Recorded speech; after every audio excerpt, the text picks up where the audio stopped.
Hey, Joe Bob Chamberman here. Welcome to today's episode of Joe Bob Chamberman TV, where we will be discussing gravy.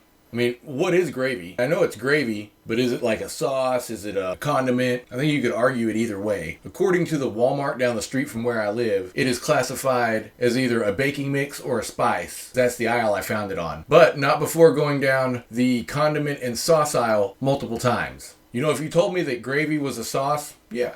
If you told me it was a condiment, yeah. But it's definitely not a spice, and it's definitely not a baking mix. I needed to know the truth. I started down a rabbit hole on board a gravy train, and what I discovered would change me forever. So gravy in its most basic form, just drippings from cooking meat, you know, all the juices and everything dripping. That's basic gravy. That's where gravy comes from. That can be traced all the way back to Rome. The actual term gravy first appears in the 14th century sometime, around the Middle Ages. It comes from the word grave, which is a French word, and it's found in many French medieval cookbooks. Gravy began to evolving more into what it is today during the revival of sauce cookery in 17th century France. They would add like herbs and wine and other things to it to kind of beef it up, and they'd even serve it as a soup sometimes. In the mid 1800s, gravy began to resemble what we as Americans think of gravy when you talk about gravy. Thick and creamy. Both England and America, they were starting to add like I think flour and roux to the mix of gravy to thicken it up. Some crazy gravy people of the time considered this to be an adulteration. Meanwhile, more practical gravy folk found it an economical way to extend the meat drippings. Gravy in its more economical form became extremely popular in rural America, and it was also considered a fast food. Now you just mix some fat, some meat drippings, a little water and flour, simmer for 5 minutes, and bam, you got something to pour over your meat or dip your biscuits in. And that was pretty fast for the time. Definitely before McDonald's and all that. A lot of families had to literally go kill or harvest whatever they were eating. So yeah, 5 minutes. That was pretty fast. So it didn't take much time. I mean, of course, like I said, it was becoming extremely popular in rural America, as well as when people were out on the trail or camping.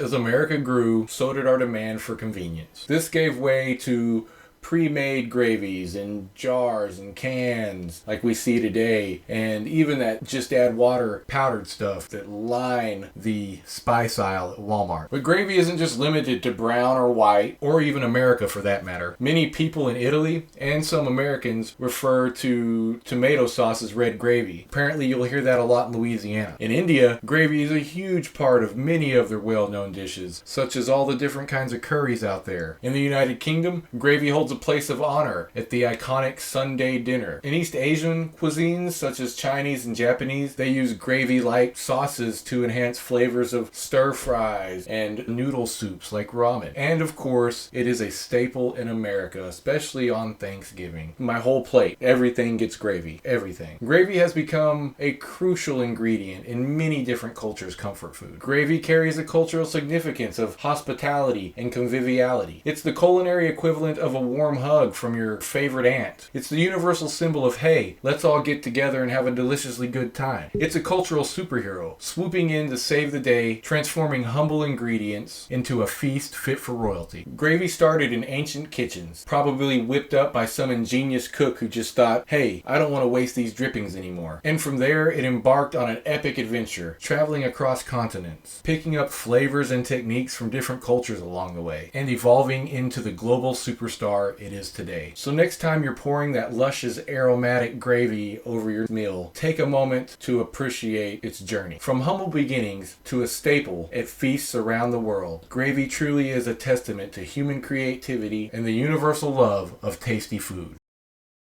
In conclusion, gravy is gravy, and some sauces are gravy, and some gravy is sauces, and some gravies are even soups. But gravy is not a baking mix, and it is definitely not a spice. Alright, hope you guys enjoyed this episode about gravy. Please click that like and subscribe button. That'd be pretty cool. And as always, remember, be kind out there. It'll make you feel really good if you're being kind to people. I promise. It makes you feel real good. You feel good about yourself and you're helping the other person. Thank you to everybody who has hit that like and subscribe button. Thank you to everybody who watches these videos, and I hope you guys are getting something out of this because I really do enjoy making them. Until next time, Joe Bob Chamberman out.